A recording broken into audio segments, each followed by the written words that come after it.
কাটবো। ইলিশ মাছটা কাটার পরে আলু বেগুন দিয়ে একটা ঝোল।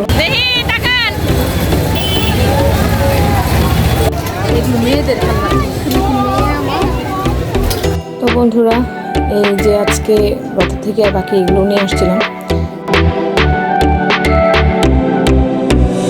Hello everyone, good morning. কি খবর সবার? সবাই কেমন আছো?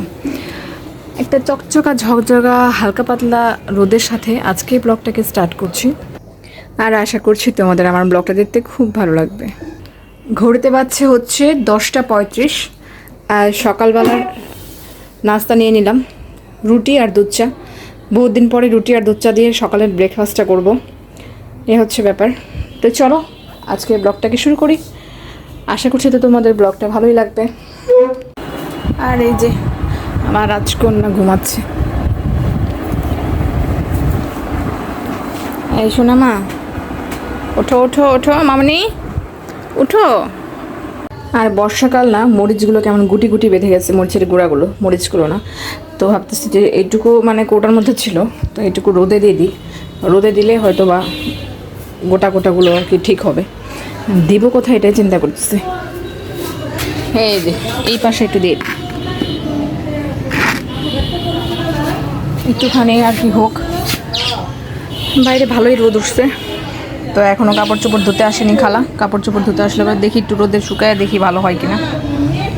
আর দুপুরে রান্নার জন্য মুসুরির ডাল বসালাম কড়াইয়ে, আর যে এক পাশে ভাত বসাই দিলাম। আর এখন এই যে ইলিশ মাছটা কাটবো।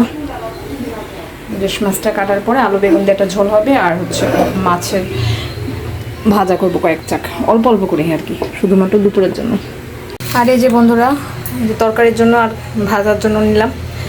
আর কিছু মাছ রেখে দিয়েছি, কারণ হচ্ছে অন্য একদিন খাওয়া যাবে, কারণ রাত্রেবেলাতে তো খাবো না। আর পেট আর পিঠের মাছ একসাথে আর কি ওরা কেউ খায় না। পিঠেরটা আর কি ভাজাই খায়, আর পেটেরটা আর কি তরকারিতে খায়। আর দুইটা মাছ একসাথে খেতে পারে না, খুব সমস্যা। তাই আমার হাজব্যান্ডও খায় না, আর বাবাও খেতে চায় না। তার জন্য আর কি এরকম করে অর্ধেক কেটে কেটে আর কি রান্না করি। আর এগুলো একটু ভাজা ভাজা করে দিব, ভালো লাগে খেতে। আর দেখো বন্ধুরা, মাছটাকে আমি উল্টাতেই পারছি, মানে উঠাবো যে সেটাই পারছি না আর কি করতে। অনেকক্ষণ ধরে চেষ্টা করার পর, গোদাগতি করার পর আর কি ফাইনালি উঠলো।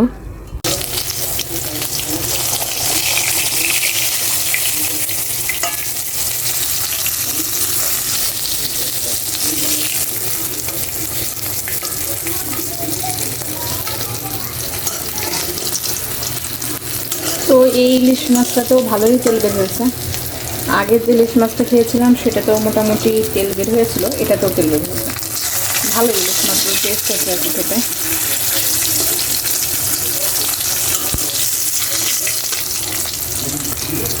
এখন খালি তরকারিটা বসতে হয়ে গেল। আমাদের আজকে রান্না বান্না একদম অল্প। আর ও শুটকি রান্না করবো, শুটকি মাছ, শুটকি ভুনা করবো। তেলটা কিন্তু ভাতের সাথে মারাত্মক লেভেলের ভালো লাগে আর কি, এটা তো সবাই জানে, আবারও বলতেছি নতুন করে।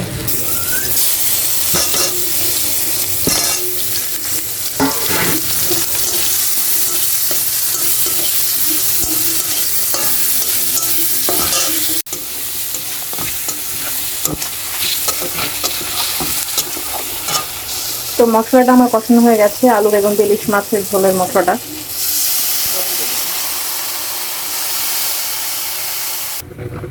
জল মোটামুটি দিয়ে দিলাম, আলুটা একটু সিদ্ধ হোক, যেহেতু আজকে আলু আর সিদ্ধ করে নিই, এমন করে আর কি কাঁচাটাই আর কি বসালাম।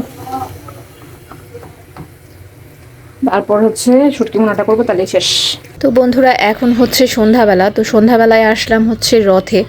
তো অনেকক্ষণ ধরেই ভাবছি যে যাবো তো ছেলেকে প্রাইভেট থেকে নিয়ে তারপর আর কি রেডি হয়ে তারপর রথে আসলাম। আমি, মা, ছেলের বাবাকে ফোন দিয়ে বলছি যে আসতে। ও আবার ছেলে যেন কী কিনবে সেটার জন্য গেছে। তো আমরা এখানে আমার মেয়ের জন্য খেলনাপাতি কিনছি আর কি, রান্নাবাটির জিনিস সব কিছু।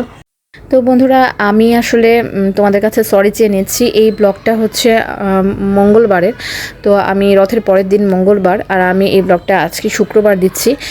আমাদের আসলে খুব বড় একটা সমস্যা হয়ে গেছিলো আমাদের গ্রামের বাড়িতে। আমার কাকা শ্বশুর মারা গিয়েছে, যেই কারণে আমি আসলে ব্লগটা টাইম মতো দিতে পারিনি বুধবার দিন। তো বুধবার দিন মারা গেছে, আর তার জন্য মঙ্গলবারের ব্লগটা আর বুধবার দিন এডিটও করতে পারিনি, দিতেও পারিনি। তো তার জন্য আমি আন্তরিকভাবে দুঃখিত। আর এই তো দেখতেই থাকো আমরা রথে কী কী কেনাকাটা করছি।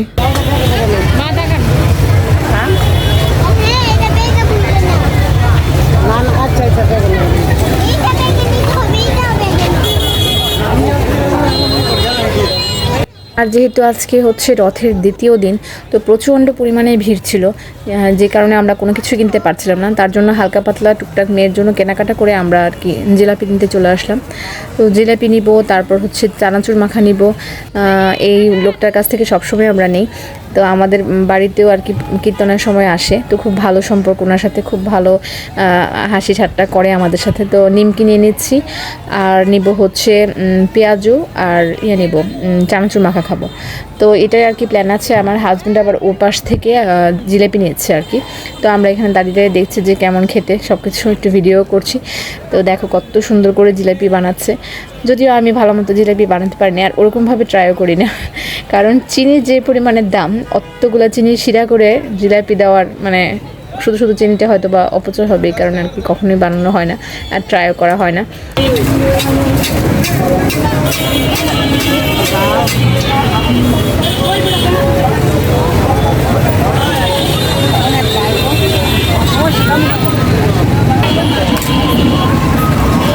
আর বাসায় এসে পড়লাম, এসে এক দফা জিলাপি এগুলো খাওয়া হয়ে গেছে, পেঁয়াজি টিয়াজি। তো অল্প অল্প করেই আনা হয়েছে, বেশি আর কি আনা হয়নি, কিন্তু তারপরও পেঁয়াজিটা বেশ একটা ভালো ছিল না, জিলাপিটা ভালো ছিল। আর চানাচুর মাখাটা আমরা ওখানেই খেয়েছি। আর এই নিমকিগুলো খুব টেস্ট খেতে, নুনতা নুনতা লাগে, একটু ঝাল ঝাল লাগে, এর জন্য ভালোই লাগে। আর রথ থেকে আসার পরে তারপর দ্বিতীয় সুযোগ আমার হাজব্যান্ড আম নিয়ে আসছে, পরে আমগুলোকে গুছিয়ে রাখলাম। 25 কেজি আম আছে এখানে, একটা ঝাঁকা আর 2টা ঝাঁকা আর কি বাইরে রেখেছি, এই হচ্ছে ব্যাপার। তো এই নিয়ে আমাদের 4 নম্বর ক্যারেট আম খাওয়া। তো দেখা যাক, বাকিগুলো তো ভালো ছিল না, এগুলো দেখে কেমন লাগতেছে, টক হয় কিনা কে জানে, এই হচ্ছে ব্যাপার। আর মশারি টশারি টানাচ্ছি, রাত মোটামুটি বেশ অনেকই হয়ে যাচ্ছে। তো বন্ধুরা, এই যে আজকে রথ থেকে আর বাকি এগুলো নিয়ে আসছিলাম। এই মামনের জন্য একটা এই যে কচ্ছপ, আর এখানে কিছু ঘটি বাটি খেলনার, এগুলোতে খেলবে। আর হচ্ছে 3টা ক্লিপ নিয়ে আসছে আর কি, 5 ক্লিপ। এই 3টার মধ্যে একটা আমার আর বাকি 2টা আমার। তো ওগুলো ভেঙে গেছে, তার জন্য আর কি এগুলো নেওয়া হয়েছে। আর এত বেশি ভিড়, যে কারণে আর কোনো কিছুতেই হাত দেওয়া যাচ্ছিল না, তো তাড়াতাড়ি করে চলে আসছে, বেশিক্ষণ টাইম নেয়নি, এই হচ্ছে ব্যাপার। আর ঘড়িতে এখন বাজে 11টা, মানে 25-এর পরে আর কি, 30-এর কাছাকাছি।